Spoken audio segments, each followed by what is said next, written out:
Good morning बच्चों। इस video के माध्यम से हम किसी लंबी परिनलिका के भीतर चुंबकीय क्षेत्र के लिए सूत्र निगमित करेंगे तथा यह एम्पेयर के परिपथीय नियम पर आधारित है। तो बच्चों, जो परिनलिका होती है यह एक लंबी बेलनाकार कुंडली होती है। जैसा कि आपने एक स्प्रिंग देखा होगा, कुछ उसी तरह से इसे बनाने के लिए किसी कार्डबोर्ड अथवा चीनी मिट्टी की नलिका के ऊपर तांबे के विद्युत रोधी तार के बहुत से फेरे एक दूसरे से सटाकर लपेट दिए जाते हैं। जब इस परिनलिका में धारा प्रवाहित होती है तो इसके भीतर एक चुंबकीय क्षेत्र उत्पन्न होता है, जिसका मान हम परिकलित करने जा रहे हैं कि उसके लिए सूत्र क्या होता है। बच्चों देखिए, ये एक परिनलिका है, ये तांबे के तार हैं और ये ऐसे हमने हेलिक्स फॉर्म में, एक कुंडली के फॉर्म में लपेटे हुए हैं। और जब इसमें आई धारा प्रवाहित होती है तो इसके भीतर एक चुंबकीय क्षेत्र उत्पन्न होता है। परिनलिका का प्रत्येक परिनलिका का जो प्रत्येक एक रिंग है, एक पाश है, यह एक चुंबकीय क्षेत्र को जन्म देता है तथा इसके भीतर यदि आप कुल चुंबकीय क्षेत्र का मान निकालेंगे तो वह प्रत्येक लूप या प्रत्येक पाश के कारण जो चुंबकीय क्षेत्र है उसका एडिशन होता है। देखिए, इसमें धारा ऐसे बह रही है, ये नियम आपको बहुत बार बता चुके हैं। धारा ऐसे घूम रही है, देखिए जैसे मेरी उंगलियां घूम रही हैं। तो चुंबकीय क्षेत्र जो है वो थंब अंगूठे की दिशा में है, धारा ऐसे घूम रही है। तो इस प्रकार का चुंबकीय क्षेत्र उत्पन्न हो रहा है। तो हम यह देखते हैं कि इस चुंबकीय क्षेत्र का मान कितना है। तो बच्चों, इसके लिए हम एम्पियर का परिपथीय नियम प्रयोग कर रहे हैं। मैंने इस कुंडली की क्रॉस सेक्शन ले लिया। क्रॉस सेक्शन मतलब अगर ये कुंडली ऐसी है माना, तो मैंने इसको 20 से ऐसे काट दिया, ऐसे था, 20 से कट लगा दिया। आप सोचिए कि आपके पास कोई एक पाइप है ऐसा गोल, और आपने यदि उसको 20 से काट दिया ऐसे क्रॉस सेक्शन, तो आधा भाग बचेगा। ऐसे ये पूरा था ऐसे सर्कुलर, आपने उसको आधा काट दिया तो ऐसा बचा ना। ये देखिए, यहाँ पे धारा अंदर को जा रही थी, तो अंदर की धारा मैंने क्रॉस से दिखा रखी है, और ये बाहर की ओर को जो धारा आ रही है ये डॉट से दिखा रखी है। तो ऐसे धारा अंदर को गई इस वाले क्षेत्र से, और इस वाले क्षेत्र से बाहर को आई। ये आपके पास चुंबकीय क्षेत्र B है। एम्पियर के परिपथीय नियम का प्रयोग करने के लिए हम इसमें एक एम्पीरियन पाश लेते हैं, और यहाँ पर मैं एक जो एम्पीरियन पाश है वो इस तरह का एक वर्गाकार एम्पीरियन पाश ले रहा हूँ।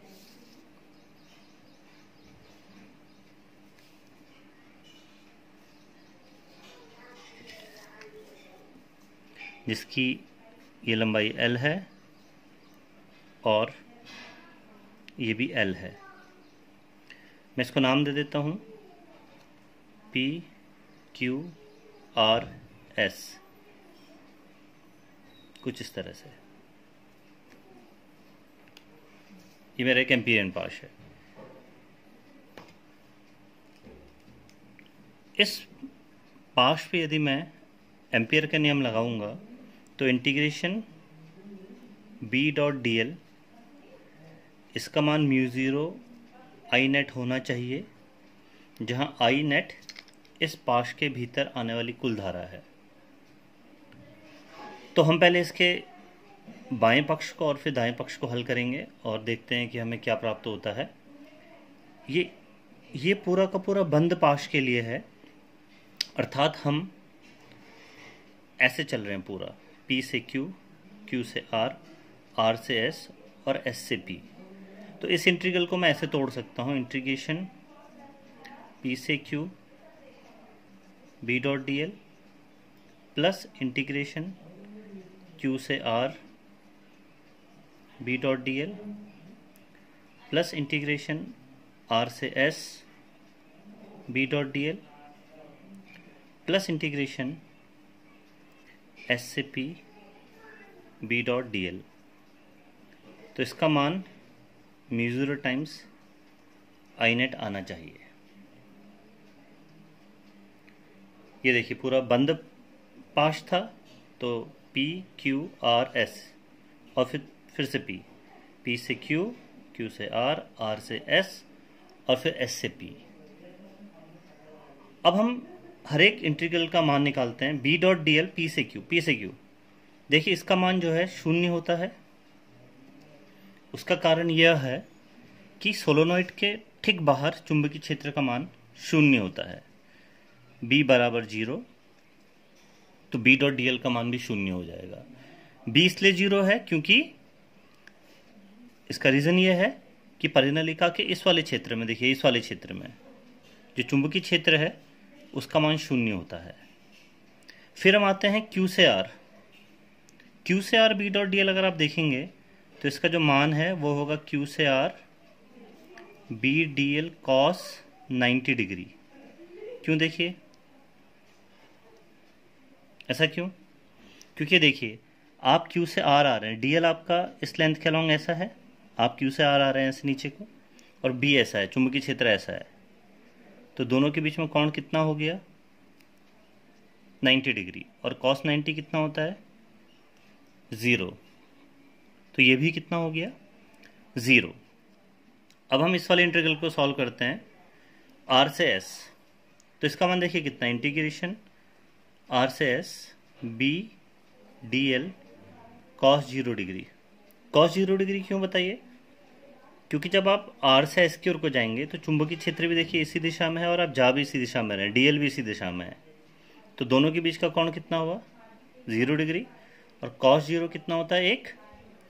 B चूंकि परिनलिका के भीतर चुंबकीय क्षेत्र आप अप्रॉक्सीमेटली कांस्टेंट मान सकते हैं, तो आप उसको इंटीग्रेशन से बाहर ले लेंगे और ये R से S DL। यदि आप R से S तक के DLO को जोड़ेंगे छोटे, तो क्या आपको कुल लंबाई L मिलेगी?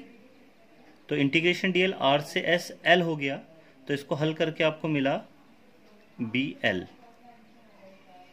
अगर आप इस वाले भाग को देखेंगे तो इस वाले भाग को देखते हैं, देखिए अब आप S से P जा रहे हैं, देखिए वही फिर से कॉन्सेप्ट है, B इस दिशा में है, आप जा इस दिशा में रहे हैं, तो DL और इसके बीच में कोण 90 डिग्री है, तो ये B डॉट डी एल था, तो इसका मान कितना हो जाएगा बताइए? इंटीग्रेशन S से P B D L cos 90 degree, अर्थात ये भी शून्य हो गया। तो जब आपने इस इंटीग्रल को सॉल्व किया तो ये जो पहला पद था ये 0 मिला। उसका रीज़न ये था कि परिनलिका के इस वाले क्षेत्र में चुंबकीय क्षेत्र का मान शून्य होता है। Q से R वाला शून्य इसलिए हुआ क्योंकि आप Q से R की ओर को आ रहे हैं, ऐसे नीचे की ओर को, DL ऐसा है और जो चुंबकीय क्षेत्र है वो ऐसा है, तो दोनों के बीच में जो कोण बन रहा है 90 डिग्री का कोण है, देखिए वाला कोण, ये 90 डिग्री का कोण है, और cos 90 0। इस वाले रीजन में चुंबकीय क्षेत्र इस दिशा में है और DL भी इसी दिशा में, दो के दो एक ही दिशा में, देखिए आप जा भी ऐसे रहे और DL भी दिशा में है। जब आपने इंटीग्रेशन DL को करा तो आपको B इंटू एल मिल गया, और ये जो फाइनल लास्ट वाला था SCP ये भी 0 हो गया। तो इस तरह से इस वाले पार्ट को जब आप सॉल्व करेंगे तो आपको खाली BL मिलेगा। तो बच्चों हम इसको आगे को हल करते हैं। देखिए यहाँ मुझे मिला BL, तो BL बराबर μ0 I नेट। अब मुझे इस I नेट का मान निकालना है कि I नेट कितना है। तो इसके लिए देखिए मैं क्या करता हूँ, आप फिर से इस वाले चित्र को समझिए। मैंने माना कि परिनालिका के एकांक लंबाई में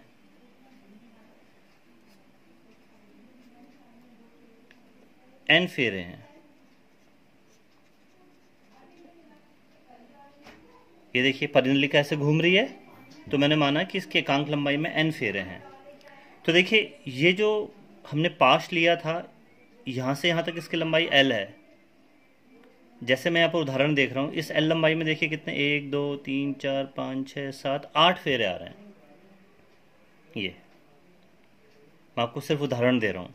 तो यदि ये सोचिए कि एकांक लंबाई में यदि n फेरे हैं तो l लंबाई में कितने फेरे होंगे? l लंबाई में फेरे देखिए एकांक लंबाई में n थे, तो क्या l लंबाई में n इंटू एल होंगे? और एक फेरे में धारा I है, ये देखिए यहाँ पे I धारा, जैसे यहाँ पर 8 फेरे थे और हर एक फेरे में I धारा जा रही थी, तो कुल धारा जो है 8I हो जाएगी। तो यहाँ पर हमारा जो है n इंटू एल फेरे हैं, तो I नेट का जो मान आएगा, क्या वो n इंटू एल इंटू आई आएगा? एक फेरे में I धारा है, तो n इंटू एल फेरे में n इंटू एल इंटू आई, तो कुल धारा होगी। तो हम यहाँ पर इसको इस वाले जो हमने हल किया था उस पर रखते हैं, तो b इंटू एल बराबर mu zero n L I, ये एल से एल कटा, तो b का मान कितना आ गया बोलिए? म्यू ज़ीरो n आई। तो ये जो म्यू ज़ीरो n आई है, यह किसी भी परिनलिका में के भीतर चुंबकीय क्षेत्र की गणना के लिए सूत्र है। म्यू ज़ीरो निर्वात की चुंबकशीलता है, n परिनलिका के एकांक लंबाई में फेरों की संख्या है, तथा I उसमें बहने वाली धारा है। तो इस प्रकार से ये एम्पियर के परिपथी नियम का प्रयोग करके आप किसी भी परिनलिका के भीतर चुंबकीय क्षेत्र का मान परिकलित कर सकते हैं। बच्चों, अगर परिनलिका के भीतर यदि आप किसी पदार्थ को रखेंगे इस जगह पर, ये अगर फ्री स्पेस नहीं है, हवा नहीं है, निर्वात नहीं है, आपने किसी लोहे के ऊपर तांबे के तार को लपेट के परिनलिका बनाई या स्टील के ऊपर तांबे के तार को लपेट के परिनलिका बनाई, तो इस वाले जो आपके म्यू ज़ीरो वाला जो टर्म है, इसकी जगह उस पदार्थ की चुंबकशीलता आएगी, और सूत्र तब आप ऐसे लिख सकते हैं म्यू एन आई, जहाँ म्यू उस पदार्थ की चुंबकशीलता होगी। तो ये फ्री स्पेस के लिए म्यू ज़ीरो एन आई। और यदि परिनलिका के भीतर कोई पदार्थ रखा है, तब आप वहाँ पर म्यू ज़ीरो की जगह म्यू का यूज़ करेंगे सूत्र को प्रयोग करने में।